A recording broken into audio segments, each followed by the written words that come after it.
Hey, what's up guys? Big day for Apple today where they announced the new iPhone XS Max, the iPhone XR, and then of course the iPhone XS, amongst other things. But in this video, the point is, I actually want to make it very simple for you guys to decide which device to buy. There are so many and there's a lot of information out there, so I want to narrow it down to what's different and what actually matters when considering, between all these devices. So the iPhone XR is a cheaper version, but it might not necessarily be worth going down, saving $250, but sacrificing a lot of features. So that's why I want to bring it to light, talk about all those differences, even some that Apple didn't even mention at their event. And so if you're trying to decide between the XR, XS, or XS Max, hopefully with this video, it could help you decide between all of these. The first point I want to make is size, something not a lot of people consider before getting a new phone. The iPhone XS Max is absolutely huge. It's a massive display. You're going to get a lot more content visible there, but it is massive. It's basically a Plus series phone, but all display. And that's not necessarily a bad thing. Just do consider that it won't be as comfortable as, say, the iPhone XS or the iPhone XR edition. So the reach here, you don't have to reach as far in order to get into the control center, into that area. I would say it's definitely something to consider before going for one of these. The 6.1 does sit pretty well in between them, but still it is quite wide and you do have to stretch a bit just to get into the corners there. But otherwise, it's not an uncomfortable device. A lot of early reviewers are saying it's quite light for what it is. And something I wanted to mention about design, the iPhone XS and the XS Max both have asymmetrical speaker grills on the bottom. I don't know if it's something that's going to bother you. It does for me. Of course, I'm still getting it. I don't really care that much about it. But the iPhone XR is symmetrical. So their ports will be completely the same on both sides. The XS won't be. So very interesting design change. We don't know why they did that, but there is an antenna band in the place there. So it could be something to do with the modem setup or something like that. Okay, so let's start with displays. The thing that we're going to be interacting with the most on these devices. So obviously with the XS and the XS Max, you do have a couple different choices, smaller or larger. And with the iPhone XR, it goes smack dab in the middle at 6.1 inches. Size is size, that's your preference, but the technology behind the display is massively different. Here we've got, as Apple calls it, a liquid retina. This is a super retina. Now Apple's made some improvements to that, so the contrast ratio is better, the dynamic range is improved, so the display is really, really great. It supports HDR, this one does not, and the pixel density is a lot sharper. So it's got a 458 pixel density. This one has a 326, which is a 720p display stretched across 6.1 inches. It's not going to be anywhere near as sharp as the XS models. So that for me is a big no. I would rather pay the extra $250 and get a much better display. This is the number one thing you're going to be interacting with on a daily. Just do remember that. But for some people, it really doesn't matter. It's all about your priorities. The one thing that sucks though about the iPhone XR is the amount of bezels on the side. And this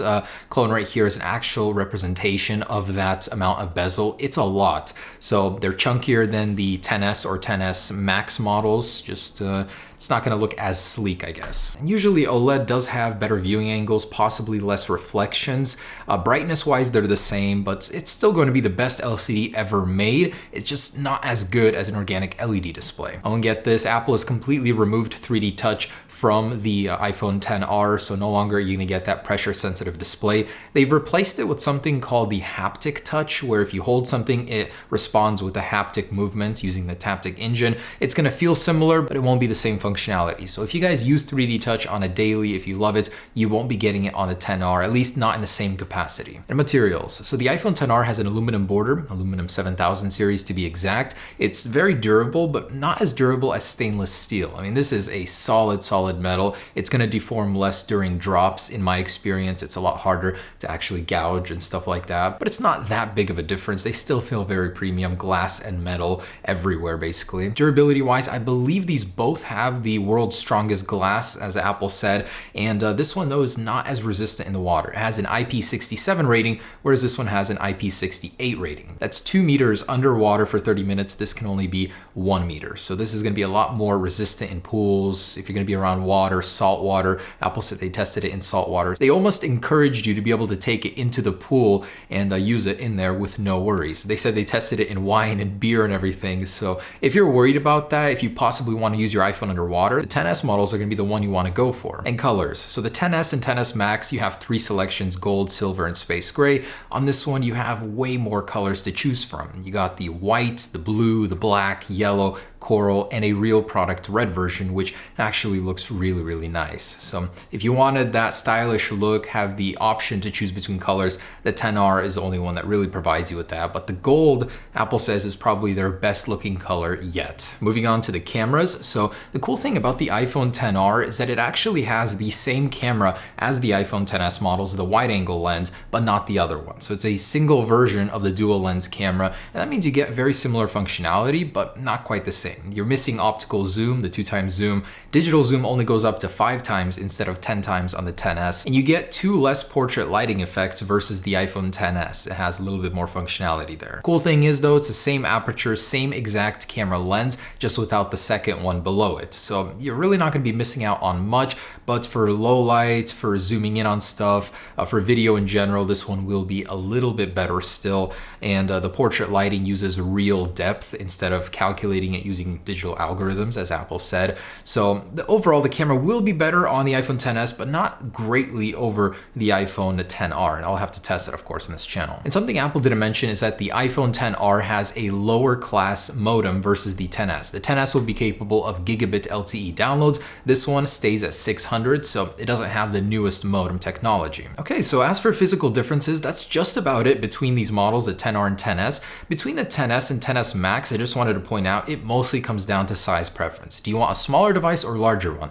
The difference between them is very, very minimal. It's just a little bit more battery life. You get an extra hour of battery life usage and a larger display. If you want to pay an extra $100 for that, be my guest if you want the larger size. But other than that, like in previous years, between the Plus and the non-Plus models, there used to be a lot of differences. Camera mainly, a screen. Now that is no longer the difference. It's just a larger display and a 1 hour longer battery life. So about the price, honestly, when Apple announced the pricing, I was like, wow, that's a bit steep. For the XS, it remains at $1,000 and the XS Max at $1,100 or $1,099, and the iPhone XR starts at $749. I think that's $50 to $100 overpriced of what it should be for what it offers, but at the same time, this thing shares so many similarities with the XS. It shares the same processor, the same internals mostly, has most of the camera and functionality in general, has Face ID. The overall display is very, very similar looking, although it is an LCD, but Apple really loaded this thing up with most of what made the iPhone X great and improved upon it. So you're not really getting shortchanged, but at $750, honestly, I would have expected just a little bit more. I would have wanted this thing to start at $700. That seems a little more fair. And the iPhone XS Max maxes out at $1,449 without AppleCare, and AppleCare is actually rumored to get even more expensive because now it could cover theft or something like that. So this thing could potentially skirt with $2,000 prices fully loaded with tax and all that. That's ridiculous for a smartphone. But studies show that people are okay with spending $1,000 for smartphones, so Apple is really pushing that envelope. So the bottom line is that between the XS and XS Max, again, there's very little difference aside from $100 and the screen size. Between the XR and XS, there is a good amount of difference, but for $250, it just seems like it's a logical choice to upgrade to the XS. That $250 gets you a better display, better cameras, it gives you 3D touch, the display has thinner bezels going around it, it looks a little bit sleeker, you have that beautiful gold color option, whereas you can't get those colors if you do go to the XS from the XR. And if you wanted a 512 gigabyte storage option, which I don't know how many of you guys would